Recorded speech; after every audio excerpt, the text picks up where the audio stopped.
नमस्कार दोस्तों, हमारी आज की कहानी है बुआ नहीं कराती थी पैसे छूटे। भतीजे को आया गुस्सा। बाद में उसने ऐसा किया कि सबके होश उड़ गए।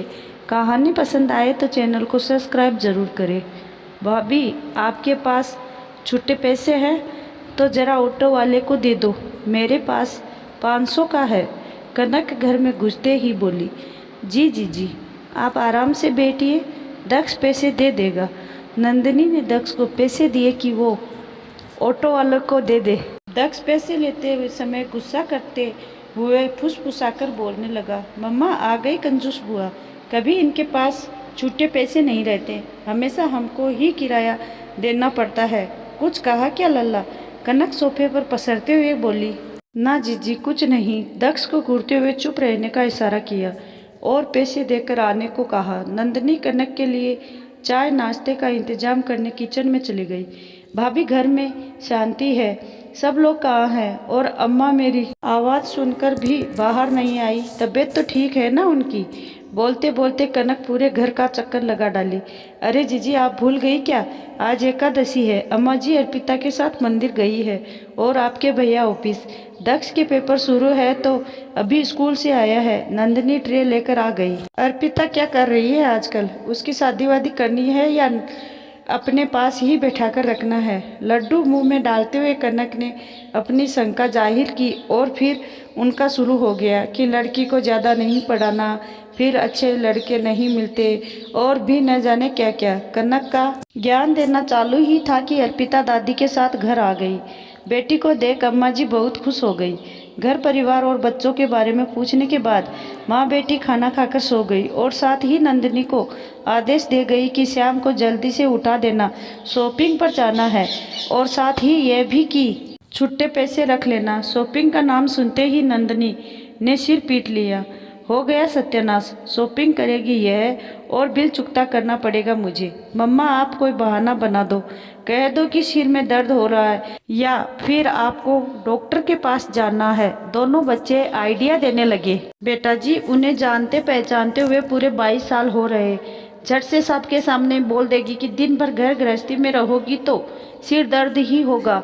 मेरे साथ बाजार चलो, सब सिर दर्द चला जाएगा। और डॉक्टर का बोलूँगी तो कहेंगी, ठीक है ना, पहले डॉक्टर के यहाँ नंबर लगा देंगे और फिर उसी बीच शॉपिंग कर लेंगे। उनके साथ शॉपिंग पर क्या, कहीं और भी जगह जाने से सिर्फ मैं ही नहीं, तुम्हारे पापा और सभी रिश्तेदार दूर भागते हैं और कोई ना कोई बहाना बना ही लेते हैं, लेकिन मैं हमेशा फंस जाती हूँ। क्या करूं? जब अम्मा जी बोल देती है तो बहाना करना अच्छा नहीं लगता। पता है, आज तक उन्होंने कभी ऑटो या रिक्शा का भाड़ा नहीं दिया। हर समय अपने पास से 500 या 2000 का नोट निकाल लेती है। नंदिनी बच्चों को कनक की चालाकी के पैसे खर्च करवाने के बहाने बताकर अपने पर्स में छुट्टे पैसे रखने लगी। शाम की चाय पीकर नंदिनी और कनक जीजी शॉपिंग करने चली गई। बाजार पहुंचकर कनक चीजें सामान लेने लगी और जैसे ही दुकानदार ने कहा 150 रुपये, कनक ने अपनी पास से 2000 का नोट निकाल लिया। 2000 का नोट देखकर दुकानदार बोला, बहन जी छुट्टे दे दो, आज सुबह से ही इतनी बिक्री नहीं हुई है कि 2000 की छुट्टे हो। भाभी आप दे दो, आपके पास तो 150 होंगे ही, कनक ने नंदिनी से कहा और खुद आगे बढ़ गई। छुट्टे पैसे वाला पाउच निकालने के लिए नंदिनी ने बैग में हाथ डाला तो हैरान रह गई। पाउच नहीं था। वो चेन खोलकर अच्छे से देखने लगी लेकिन पाउच नहीं मिला। नंदिनी को अभी तक वहीं खड़ा देख कनक वापस आई। क्या हुआ भाभी, पैसे दे दिए हैं तो यहाँ क्यों खड़ी हो? जीजी, छुट्टे पैसे वाला पाउच नहीं मिल रहा, लग रहा है कि जल्दी जल्दी में घर पर ही भूल आई। आपके पास देखिए, शायद 500 का नोट होगा, वो दे दीजिए। कनक नंदिनी का पर्स लेकर पहले खुद की चेक करती है लेकिन पाउच न पाकर 500 का नोट अपने पास से निकाल कर देती है। भाभी, ऐसा करते हैं कि घर चलते हैं, देखो ना आज की ही सफ़र करके आई हूँ और आज ही शॉपिंग करने आ गई। मैं बहुत वीकनेस फील कर रही हूँ, चलिए घर चलते हैं। कनक अब बहाने बनाकर रिक्शा बुलाने लगी क्योंकि अब शॉपिंग उसे अपने ही पैसों से करनी पड़ती। अरे बुआ, इतनी जल्दी आज आपकी शॉपिंग हो गई? सामने स्कूटी पर अर्पिता और दक्षा खड़े थे। तुम लोग यहाँ? नंदिनी को आश्चर्य हुआ। दक्ष को कुछ नोट्स जेरोक्स कराने थे और इसका मन कर रहा था तिवारी के यहाँ के छोले समोसे खाने का। तो मैंने कहा चलो चलते हैं, मम्मी बुआ भी मिल जाएगी, बुआ को भी छोले समोसे पसंद है। अर्पिता हंसते हुए बोली, नहीं नहीं बच्चों, आज नहीं, मैं बहुत थक गई हूँ, हम लोग घर ही जा रहे थे, समोसे छोले फिर किसी और दिन।